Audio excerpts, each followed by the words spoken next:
나는 숨을 헐떡이며 거울에 비친 내 모습을 바라보았다. 축 늘어진 뱃살, 굵어진 팔뚝, 끝없는 불면의 밤으로 퉁퉁 부은 얼굴. 바로 옆 선반 위에는 웨딩 액자가 놓여 있었다. 사진 속 십수년 전의 나는 날씬하고 순백의 드레스를 입고 환하게 빛나고 있었으며 희망과 사랑으로 가득 찬 눈빛을 하고 있었다. 그 대비에 가슴이 저며왔다. 문이 벌컥 열렸다. 섬유유연제 냄새가 밴 하얀 셔츠를 입고 머리를 단정하게 빗어넘긴 남편이 들어왔다. 그의 시선이 나를 스치더니 내 몸에 꽉 끼인 드레스에 멈췄다. 그는 반은 농담, 반은 조롱하는 듯한 비웃음을 지었다. 당신, 지금 뭐 하는 거야? 그 드레스는 이제 꿈에서나 입을 수 있을걸. 나는 얼어붙은 채 드레스 자락을 꽉 쥐었다. 무거운 분위기를 떨쳐내려 애써 미소 지으며 가볍게 받아치려 했다. 하지만 말이 채 나오기도 전에 그가 무심한 목소리로 말을 이었다. 부장님, 와이프 좀 봐. 애 둘 낳았는데도 여전히 날씬해서 아무도 애 엄마라고 생각 안 하더라. 한마디 한마디가 차가운 칼날처럼 날아와 밝혔다. 심장이 산산조각 나는 것 같았다. 나는 화장대 위 물건을 정리하는 척 돌아섰지만 눈가에는 이미 눈물이 그렁그렁 맺혔다. 그 순간 나는 남편의 눈에 비친 희미한 그림자가 된 것 같았다. 더 이상 가치 없는 아내, 내 가정에서조차 불필요한 존재가 되어버린 엄마. 그 후 며칠 동안 내 삶은 아이의 울음소리와 이름 없는 집안일들 속에서 맴돌았다. 매일 아침 오시 전부터 일어나 남편 도시락을 싸고 아이 울음에 달려가 젖을 물렸다. 밤에는 아이를 안고 울며 미소 지었다. 머릿속은 온통 체중 강박뿐. 체중계에 올라선 후 굶고 약을 먹고 운동하다 쓰러졌다. 웨딩 액자를 보며 울자 아이가 고민형 같아라고 말했다. 여자는 깜짝 놀랐다. 매일 아침 시계가 오시를 가리키기도 전에 나는 벌떡 일어났다. 가스레인지에 불을 켜고 밥 짓는 김이 모락모락 피어오르는 동안 남편의 도시락을 준비했다. 밥지랑개니 다르통레에 애쓰는 동안 도낭아 가만 동안 도시락을 다 싸자마자 옆방에서 아이의 자지러지는 울음소리가 들려왔다. 나는 황급히 달려가 아이를 품에 안고 젖을 물리며 달랬다. 매일 밤 아이는 자정까지 울어댔고 허리가 끊어질 듯 아프고 팔이 후들거릴 때까지 아이를 안고 있었다. 아이가 엄마의 지친 기색을 알아챌까봐 애써 미소 지으면서 그렇게 정신없이 바쁜 와중에도 내 머릿속은 온통 체중이라는 강박에 사로잡혀 있었다. 새 전자 체중계를 사서 거실 옆에 두었다. 매일 아침 나는 마치 선고를 기다리는 죄인처럼 가슴 졸이며 그 위에 올라섰다. 숫자가 튀어 올랐다. 내가 기대했던 것보다 더 높았다. 심장이 쿵 내려앉고 온몸이 천근만근 무거워지는 것 같았다. 나는 굶기 시작했다. 아침은 밥 대신 물 한 잔으로, 점심은 사과 한 개로 때웠다. 굶주림에 배가 고파 잠 못 이루는 밤이면 이를 악물고 버티며 되뇌었다. 살 빼야 해, 살 빼야 해. 그러다 다이어트 약에 손을 댔다. 쓰디쓴 알약을 희미한 희망과 함께 삼켰다. 유튜브 영상을 보며 스쿼트와 윗몸 일으키기를 하다가 현기증이 날 정도였다. 한 번은 너무 무리하다가 차가운 욕실 바닥에 쓰러지고 말았다. 타일 바닥에 주저앉아 땀을 뻘뻘 흘리며 눈물을 쏟아냈다. 밤에 아이가 잠들면 나는 조용히 낡은 웨딩 액자를 꺼내 거울 옆에 두었다. 과거의 나, 갸름한 얼굴, 빛나는 눈빛, 그리고 지금의 나, 퀭한 눈, 무거운 몸, 입술을 피가 나도록 깨물자 고요한 밤에 목매인 울음이 터져나왔다. 갑자기 아이의 작은 팔이 내 다리를 감쌌다. 아이는 내 바짓가랑이에 얼굴을 부비며 웅얼거렸다. 엄마, 곰인형 같아. 나는 깜짝 놀라 아이를 내려다보았다. 아이의 맑은 눈과 순진한 미소에 심장이 울렸다. 순간 그 말이 참 달콤하게 느껴졌다. 하지만 이내 다시 눈물이 터져나왔다. 그 말은 내게 잔인한 현실이기도 했기 때문이다. 나는 정말로 육중하고 못생긴 무언가가 되어가고 있었다. 나는 아이를 들어올려 꽉 껴안고 부드러운 전내 나는 머리카락에 얼굴을 묻었다. 웃으면서도 울고 있었다. 가슴 깊은 곳에서 슬픔이 차올랐다. 나는 내 아이를 사랑했지만 이 아이를 낳은 내 몸을 증오했다. 예전에는 남편이 그나마 다정한 구석이 있었지만 출산 후 그의 말은 점점 더 날카로워졌다. 그날 저녁, 내가 뜨끈한 김치찌개 그릇을 식탁에 내려놓자마자 그가 숟가락을 놓으며 한숨을 쉬었다. 남들이 나더러 아내 관리 못한다고 생각하게 만들지 마. 나는 멈칫했다. 손이 떨려 국자를 떨어뜨릴 뻔했다.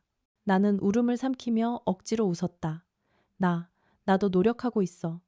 그는 나를 쳐다보지도 않고 휴대폰 화면에만 집중했다. 마치 내 존재는 중요하지 않다는 듯이. 하지만 가장 큰 상처는 그가 나를 직장 동료 모임에 데려갔을 때였다. 누군가 농담으로 물었다. 재수 씨, 출산 후에 많이 힘드시죠? 그는 씁쓸하게 웃으며 아무렇지 않게 대답했다. 네, 망가졌죠. 어색한 웃음소리가 테이블에 퍼졌다. 나는 그 자리에 얼어붙었고 얼굴이 화끈거리고 귀가 멍멍해졌다. 울음소리가 들려왔다. 나는 황급히 달려가 아이를 품에 안고 젖을 물리며 달랬다. 매일 밤 아이는 자정까지 울어댔고 허리가 끊어질 듯 아프고 팔이 후들거릴 때까지 아이를 안고 있었다. 그렇게 정신없이 바쁜 와중에도 내 머릿속은 온통 체중이라는 강박에 사로잡혀 있었다. 새 전자 체중계를 사서 거실 옆에 두었다. 매일 아침 나는 마치 선고를 기다리는 죄인처럼 가슴 졸이며 그 위에 올라섰다. 숫자가 튀어올랐다. 내가 기대했던 것보다 더 높았다. 나는 굶기 시작했다. 아침은 밥 대신 물 한 잔으로, 점심은 사과 한 개로 때웠다. 굶주림에 배가 고파 잠 못 이루는 밤이면 이를 악물고 버티며 되뇌었다. 살 빼야 해, 살 빼야 해. 그러다 다이어트 약에 손을 댔다. 쓰디쓴 알약을 희미한 희망과 함께 삼켰다.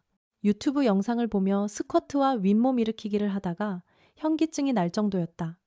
한 번은 너무 무리하다가 차가운 욕실 바닥에 쓰러지고 말았다. 타일 바닥에 주저앉아 땀을 뻘뻘 흘리며 눈물을 쏟아냈다. 몸도 아팠지만 서러움이 더 컸다.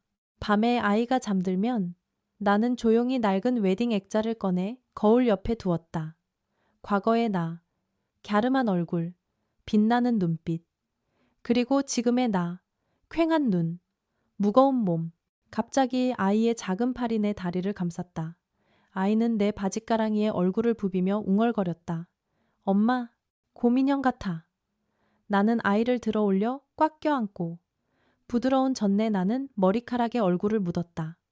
웃으면서도 울고 있었다. 가슴 깊은 곳에서 슬픔이 차올랐다. 예전에는 남편이 그나마 다정한 구석이 있었지만 출산 후 그의 말은 점점 더 날카로워졌다. 그날 저녁, 내가 뜨끈한 김치찌개 그릇을 식탁에 내려놓자마자 그가 숟가락을 놓으며 한숨을 쉬었다. 남들이 나더러 아내 관리 못한다고 생각하게 만들지 마. 나는 멈칫했다. 손이 떨려 국자를 떨어뜨릴 뻔했다. 나는 울음을 삼키며 억지로 웃었다. 그는 나를 쳐다보지도 않고 휴대폰 화면에만 집중했다. 마치 내 존재는 중요하지 않다는 듯이. 하지만 가장 큰 상처는 그가 나를 직장 동료 모임에 데려갔을 때였다. 누군가 농담으로 물었다. 재수 씨, 출산 후에 많이 힘드시죠? 그는 씁쓸하게 웃으며 아무렇지 않게 대답했다. 네, 망가졌죠. 어색한 웃음소리가 테이블에 퍼졌다. 나는 그 자리에 얼어붙었고 얼굴이 화끈거리고 귀가 멍멍해졌다. 나는 아이를 돌보는 척 고개를 숙이고 눈물을 안으로 삼켰다. 설상가상으로 그는 아이 앞에서조차 말을 가리지 않았다. 어느 날 오후 내가 헐렁한 셔츠를 입어보자 그가 쳐다보며 한마디 던졌다. 엄마가 이렇게 뚱뚱해서 누가 데리고 다니겠어. 딸아이가 우리 부부를 멀뚱멀뚱 쳐다보더니 중얼거렸다. 뚱뚱한 건 나쁜 거야, 아빠? 나는 질겁하며 나지막이 소리쳤다. 아니야, 그런 거 아니야. 밤이 되면 나는 거울 앞에 서서 튼살로 가득한 내 몸을 바라보았다. 손으로 뱃살을 쥐고 허벅지를 주무르며 나 자신을 혐오했다. 하지만 아무리 노력해도 체중계 바늘은 나를 비웃듯 냉정했다. 나는 멍하니 서서 체중계 위로 눈물을 뚝뚝 흘렸다. 어느 날 밤 남편이 막 샤워를 마치고 나왔을 때 나는 용기를 내어 말했다. 당신, 그냥 예쁜 아내가 필요한 거야. 아니면 당신 아이의 엄마가 필요한 거야? 그는 잠시 멈칫하더니 미간을 찌푸렸다. 무슨 소리야? 애 낳은 여자들 다 몸매 관리하는 거 몰라? 엄마라는 핑계로 나태해지지 마. 나는 목이 메어왔고 심장을 누가 쥐어짜는 듯했다. 방 안의 공기는 시계 초침 소리만 들릴 정도로 무겁게 가라앉았다. 그 순간 나는 막다른 길에 내몰린 기분이었다. 회사 파티 날이 다가왔다. 며칠 전부터 남편은 계속해서 상기시켰다. 옷 제대로 준비해둬. 중요한 자리니까 사람들한테 내 아내 소개하고 싶어. 나는 옷장을 열고 드레스를 하나하나 뒤졌다. 몸에 딱 붙는 빨간 드레스는 지퍼가 올라가지 않았다. 어깨가 드러나는 파란 드레스는 가슴에서 걸렸다. 땀이 비오듯 쏟아졌다. 나는 떨리는 손으로 낡은 드레스에 억지로 몸을 구겨 넣었다. 지퍼가 끝까지 올라가다 툭 하는 소리와 함께 부러졌다. 나는 바닥에 주저앉아 얼굴을 감싸고 흐느꼈다. 남편이 미간을 찌푸리며 들어왔다.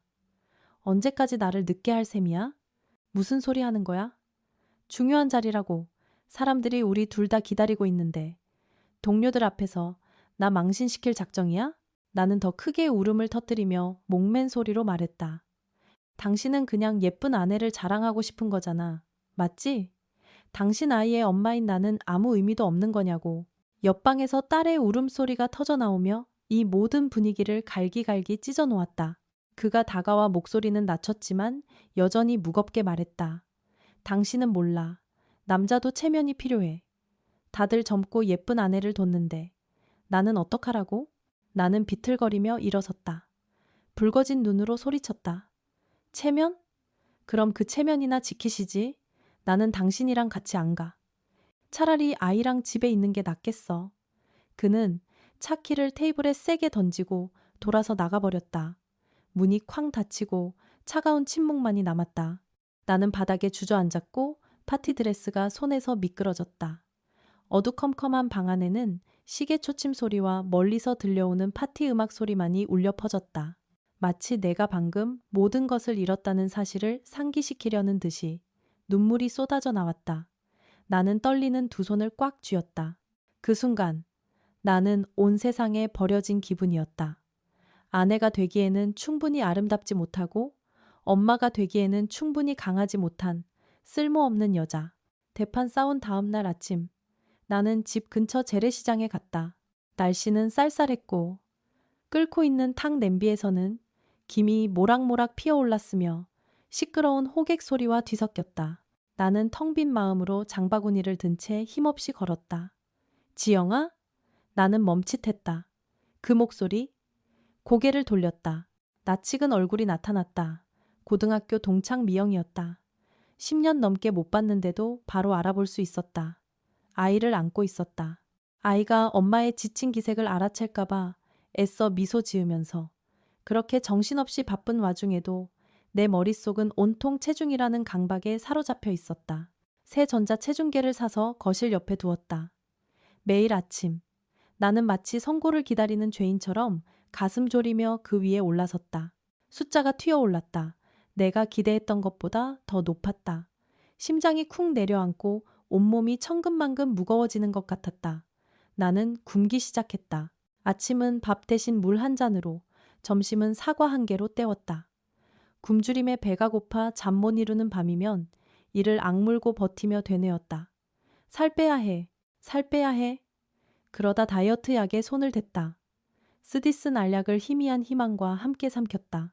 유튜브 영상을 보며 스쿼트와 윗몸 일으키기를 하다가 현기증이 날 정도였다. 한 번은 너무 무리하다가 차가운 욕실 바닥에 쓰러지고 말았다. 타일 바닥에 주저앉아 땀을 뻘뻘 흘리며 눈물을 쏟아냈다.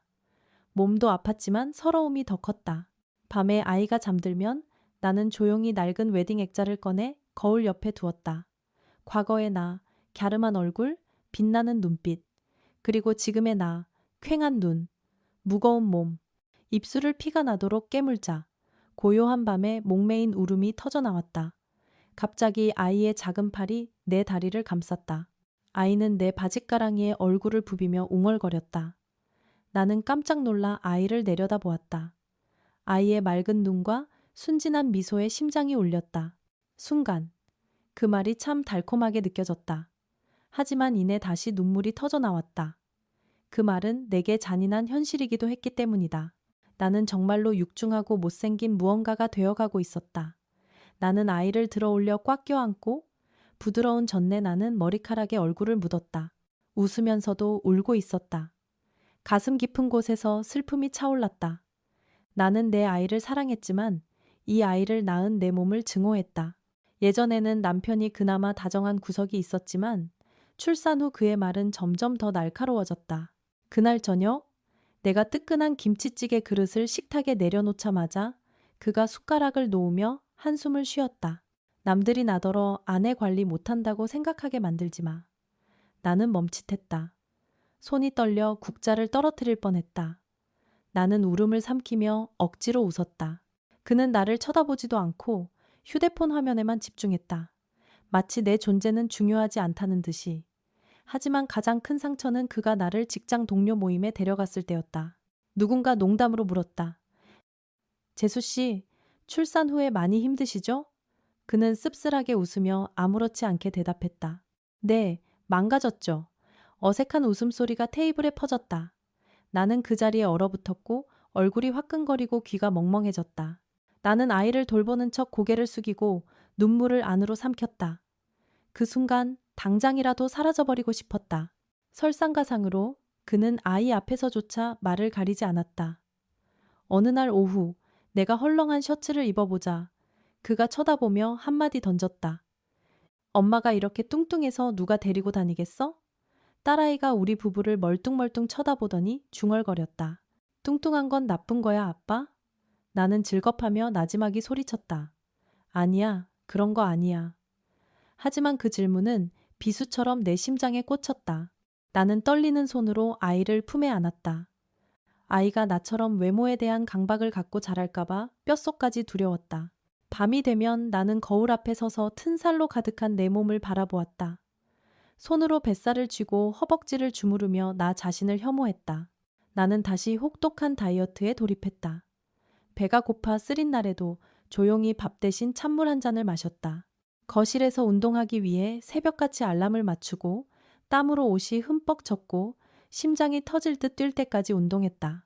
하지만 아무리 노력해도 체중계 바늘은 나를 비웃듯 냉정했다. 나는 멍하니 서서 체중계 위로 눈물을 뚝뚝 흘렸다. 어느 날 밤 남편이 막 샤워를 마치고 나왔을 때 나는 용기를 내어 말했다. 당신 그냥 예쁜 아내가 필요한 거야. 아니면 당신 아이의 엄마가 필요한 거야? 그는 잠시 멈칫하더니 미간을 찌푸렸다. 무슨 소리야? 애 낳은 여자들 다 몸매 관리하는 거 몰라? 엄마라는 핑계로 나태해지지 마. 나는 목이 메어왔고 심장을 누가 쥐어짜는 듯 했다. 방 안의 공기는 시계 초침 소리만 들릴 정도로 무겁게 가라앉았다. 그 순간 나는 막다른 길에 내몰린 기분이었다. 외모로 사회의 칭찬을 받는 아내가 되는 것과 가족을 위해 지쳐가는 엄마가 되는 것 사이에서 회사 파티 날이 다가왔다. 며칠 전부터 남편은 계속해서 상기시켰다. 옷 제대로 준비해둬. 중요한 자리니까 사람들한테 내 아내 소개하고 싶어. 나는 무거운 마음으로 고개를 끄덕였다. 그날 그는 새 양복을 차려입고 거울 앞에서 넥타이를 매만졌다. 그가 나를 돌아보며 기대에 찬 눈빛으로 말했다. 옷 갈아입어. 서둘러. 다들 기다리고 있어. 나는 옷장을 열고 드레스를 하나하나 뒤졌다. 몸에 딱 붙는 빨간 드레스는 지퍼가 올라가지 않았다. 어깨가 드러나는 파란 드레스는 가슴에서 걸렸다. 검은색 파티 드레스는 숨을 깊게 들이쉬면 단추가 터져버릴 듯 팽팽했다. 땀이 비오듯 쏟아졌다. 나는 떨리는 손으로 낡은 드레스에 억지로 몸을 구겨 넣었다. 지퍼가 끝까지 올라가다 툭 하는 소리와 함께 부러졌다. 나는 바닥에 주저앉아 얼굴을 감싸고 흐느꼈다. 남편이 미간을 찌푸리며 들어왔다. 언제까지 나를 늦게 할 셈이야? 나는 눈물범벅이 된 얼굴을 들었다. 나 아무 데도 안 가. 그가 눈을 부릅뜨며 쏘아붙였다. 무슨 소리 하는 거야? 중요한 자리라고. 사람들이 우리 둘 다 기다리고 있는데 동료들 앞에서 나 망신시킬 작정이야? 나는 더 크게 울음을 터뜨리며 목맨 소리로 말했다.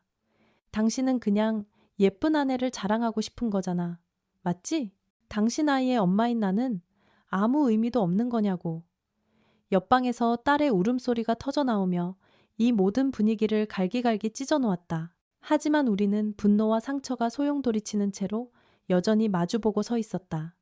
그가 다가와 목소리는 낮췄지만 여전히 무겁게 말했다. 당신은 몰라. 남자도 체면이 필요해. 다들 젊고 예쁜 아내를 뒀는데 나는 어떡하라고? 나는 비틀거리며 일어섰다. 붉어진 눈으로 소리쳤다. 체면?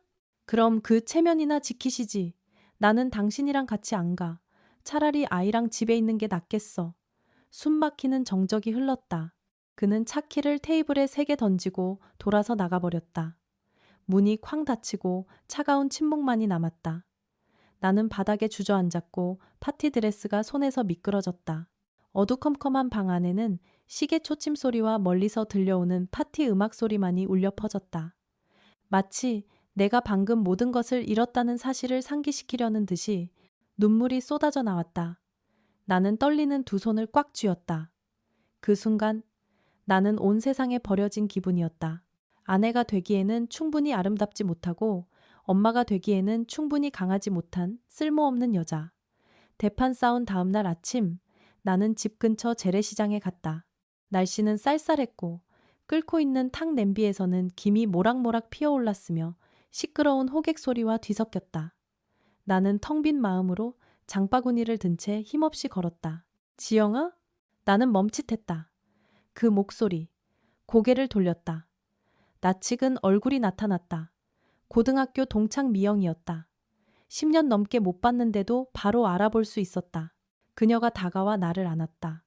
나는 미영의 몸도 예전보다 통통해진 것에 놀랐다. 사회가 찬양하는 출산 후에는 날씬해야 하는 엄마의 모습과는 거리가 멀었다. 하지만 나를 압도한 것은 그녀의 얼굴에 번지는 환한 미소와 반짝이는 눈빛이었다. 우리는 시장 옆 작은 식당을 찾아 뜨끈한 국밥 2그릇을 시켰다. 첫 숟가락을 뜨자마자 눈물이 핑 돌았다. 나는 더 이상 숨길 필요 없이 미영에게 내 자격지심, 남편의 말들, 맞지 않는 드레스, 그리고 쓰라렸던 회사 파티 밤에 대해 털어놓았다. 미영은 조용히 듣고 있다가 내 손을 잡았다. 차분하지만 단호한 목소리로 말했다. 지영아, 이해해. 나도 너랑 똑같았어. 다이어트 약도 먹고 굶고 쓰러질 때까지 운동했어. 그냥 드레스 한 벌 입으려고. 그러던 어느 날 아이는 우는데 남편은 어쩔 줄 몰라 하는 모습을 봤어. 그때 깨달았지. 이 몸이 비록 통통하더라도 아이를 키우고 가족을 돌보는 힘이라는 걸. 그녀는 평온함이 깃든 눈으로 미소 지었다. 살은 쪘지만 아이를 더 안정적으로 안아줄 수 있게 됐고 요리하고 청소하고 모두를 돌볼 힘이 생겼어. 튼살, 뱃살. 전부 사랑과 책임감의 흔적이야. 더 이상 부끄럽지 않아. 지금 이 시기에 우리의 소명은 S사이즈 드레스가 아니라 행복한 가정이잖아. 미영은 저편 채소 가게에서 웃으며 채소를 고르는 남편과 아들을 가리켰다. 보여? 진정한 아름다움은 저기에 있어. 저들의 미소, 따뜻한 밥상, 가족이 함께하는 순간. 그건 어떤 체중계로도 잴 수 없는 거야. 나는 할 말을 잃었다. 미영의 말은 내 마음속 어두운 구름을 꿰뚫는 한 줄기 빛과 같았다. 나는 빛나는 그녀의 모습을 보았다. 날씬한 허리 때문이 아니라 눈과 미소에서 뿜어져 나오는 사랑 때문이었다. 집으로 돌아오는 내내 나는 계속 생각했다. 어쩌면 이제 이 몸을 원망하고 나 자신을 괴롭히는 것을 멈춰야 할 때인지도 모른다. 어쩌면 이 몸이야말로 내가 가족에게 바친 사랑과 희생의 증거일지도 모른다. 그날 오후 집에 돌아오니 어린 딸이 거울 앞에서 꼼지락거리고 있었다. 아이는 내가 더 이상 맞지 않아 넣어두었던 낡은 드레스를 입어보고 있었다. 아이는 몸을 돌려 거울을 보더니 문득 한숨을 쉬었다. 내 다리, 엄마처럼 뚱뚱해. 나는 얼어붙었다. 심장을 누가 쥐어짜는 것 같았다. 나는 서둘러 다가가 아이를 품에 안았고 눈물이 터져 나왔다. 아이의 말 속에서 나 자신을 들었다. 내가 스스로에게 심어준 강박이 이제 아이에게로 옮겨가고 있었다. 아니야, 우리 딸. 나는 목이 메어 아이의 머리를 쓰다듬었다. 우리 딸 다리는 정말 예뻐. 이 다리로 뛰고 엄마를 안아줄 수 있잖아. 그리고 엄마도 엄마 나름대로 아름다운 거란다. 아이는 그 의미를 다 이해하지 못하는 맑은 눈으로 나를 올려다보았지만 그 순진한 미소에 내 심장은 떨렸다. 그날 밤 나는 옷장을 열어 몇 달 동안 나를 괴롭히던 전자체중계를 꺼냈다. 무거운 짐을 내려놓듯 조용히 옷장 구석에 집어넣었다. 그리고 지금의 내 몸에 꼭 맞는, 조이지도 억지스럽지도 않은 편안한 옷을 골라 입었다. 거울 앞에 섰다. 아주 오랜만에 나는 실패한 여자가 아니라 평온한 엄마의 모습을 보았다. 거실로 나갔을 때 나는 미소 지었다. 억지 웃음이 아닌 진심에서 우러나오는 미소였다. 남편은 TV를 보다가 고개를 들었다. 그의 눈빛은 당황스러워 보였다. 마치 처음으로 다른 각도에서 나를 보는 것 같았다. 그는 아무 말도 하지 않고 조용히 나를 바라볼 뿐이었다. 딸아이가 달려와 나를 안으며 제잘거렸다. 엄마가 제일 예뻐. 나는 웃으며 아이를 품에 안았다. 그 순간 나는 깨달았다. 아름다움은 옷이나 체중계의 숫자에 있는 것이 아니라는 것을. 그것은 아이의 눈빛, 가족과의 식사, 그리고 내가 방금 되찾은 평온한 미소 속에 있었다. 아이와 함께 앉으니 마음이 한결 가벼워졌다. 시장에서 만난 미영이 떠올랐다. 살이 찐 건 짐이 아니야. 사랑과 책임감의 흔적이지. 맞다. 튼살, 뱃살, 이 모든 것은 내가 겪어온 이야기를 들려준다. 임신, 출산, 그리고 가족을 돌본 이야기. 그것은 늙고 추해졌다는 흔적이 아니라 내가 베푼 사랑의 증거였다. 체중은 변할 수 있다. 하지만 엄마로서, 아내로서의 진정한 가치는 결코 숫자로 측정할 수 없다. 그 가치는 내가 매일 차리는 밥상에, 아이가 울 때 안아주는 내 팔에, 가족에게 보내는 내 미소 속에 있다. 나는 더 이상 나를 누구와도 비교하고 싶지 않았다. 나는 이 몸 그대로 엄마로서, 아내로서의 소명을 다하며 온전히 살고 싶다. 왜냐하면 내가 나 자신을 사랑할 때 비로소 내 아이에게도 스스로를 사랑하는 법을 보여줄 수 있을 테니까. 나는 남편과 아이를 보며 미소 지었다. 작은 부엌의 따스한 노란 불빛 아래 나는 그 어느 때보다 아름다웠다. 살이 빠져서가 아니라 내 마음이 사랑으로 가득 차 있었기 때문이다. 우리는 숫자가 아닌 사랑으로 기억됩니다. 이 이야기가 당신의 마음에 와닿았다면 채널을 구독하고 함께 공유해주세요. 튼살, 뱃살, 이 모든 것은 내가 겪어온 이야기를 들려준다. 임신, 출산, 그리고 가족을 돌본 이야기.